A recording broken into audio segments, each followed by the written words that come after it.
Amém? Mateus 5, verso 10. Bem-aventurados os perseguidos por causa da justiça, porque deles é o reino dos céus. Bem-aventurados sois quando por minha causa vos injuriarem, vos perseguirem, e mentindo, disserem todo mal contra vós. Regozijai-vos e exultai, porque é grande o vosso galardão nos céus, pois assim perseguiram os profetas que vieram antes de vós. Aqui no canal, o portal Portas Abertas, tem um artigo onde eles falam de cristãos que foram mortos por questões relacionadas à fé. Em outubro de 2020 até setembro de 2021, a gente tem aí um período de 12 meses, foram mortos, catalogados, registrados, 5.898 cristãos. No mesmo período do ano seguinte, de 2021 a 2022, 5.621. E do mesmo período de 2022 a 2023, foram mortos 4.998 cristãos por causa do cristianismo. Ou seja, existe uma perseguição muito forte. Existe uma perseguição que tentam ocultar, que não divulgam, que não falam muito sobre isso, as grandes mídias, porque isso não interessa a eles. Só que a nossa oração não é para que diminua a perseguição, é para que essa perseguição aumente. Como assim? Quanto mais nós formos fiéis a Deus, cheios do Espírito Santo, e pregarmos o Evangelho, mais nós vamos incomodar o sistema político, doutrinário e religioso do anticristo. O espírito do anticristo, ele já opera. O anticristo, ele não vai ser apenas uma pessoa que vai ser possuída e dominada pelo próprio Satanás. O espírito dele já está desde lá de trás, conforme o apóstolo João fala. Filhinhos, já é chegada a hora, 1 João 2,18. E o anticristo vem, mas vos digo que muitos já têm se feito anticristo. Existe o espírito dele que está operando e imperando.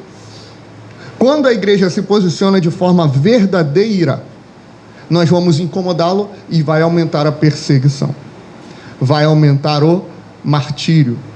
Vai aumentar a luta e a dificuldade. E Jesus em nenhum momento fala assim, ore para que não sejam perseguidos, porque é impossível. Quando uma igreja se posiciona de forma bíblica, ela começa a orar, ela começa a jejuar, ela começa a se aprofundar no estudo das Escrituras Sagradas. Irmãos, nós somos cheios do Espírito Santo de tal forma que nós não podemos denominar. Quando a gente é cheio dessa forma, nós estamos passando por um avivamento espiritual. Agora, olha lá para Atos. Os discípulos, os apóstolos, eles estavam buscando. Atos 1 e 2. De repente, eles foram cheios do Espírito Santo. O que aconteceu depois? Eles começaram a pregar. E no que eles começaram a pregar, homens se converteram, mulheres se converteram, crianças se converteram. A cura veio sobre aquela região através dos apóstolos. Mas, ao mesmo tempo que veio uma grande massa de conversão, veio também uma grande massa de perseguição. A igreja passou a ser perseguida de forma violenta. Lembra quando Paulo se converte? Ele fala assim, falam sobre ele. Esse mesmo Paulo, esse Saulo, era o que encerrava outros cristãos na prisão. Sabe o que isso significa? Ele matava. Paulo, ele não só perseguia, ele era um assassino de cristãos. Isso vem com a carga de ser cheio do Espírito Santo e passar por um avivamento. Então, se tem um número pequeno de igreja perseguida, de cristãos perseguidos, é porque tem um pouco movimento de avivamento sobre a terra hoje. Quando a igreja passa por um avivamento, irmão, a mídia vai querer noticiar isso, não adianta, não é bonito para eles, não é legal, porque nós passamos a deixar de idolatrar política, deixamos a deixar de idolatrar futebol, deixamos de idolatrar homens, mulheres, líderes, e passamos a ser adoradores verdadeiros de Jesus. Você acha que o mundo quer isso? Claro que não. É por isso que a gente vai orar.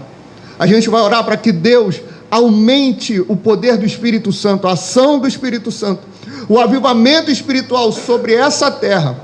E em paralelo nós vamos clamar para que Ele sustente, não que Ele livre apenas, não que Ele apenas distancie os perseguidores dos perseguidos, não. Nós vamos orar para que Deus mantenha os missionários e evangelistas que estão no campo, sendo perseguidos, sendo açoitados, sendo mortos, para que Deus dê a eles fé e raiz para continuarem prosseguindo.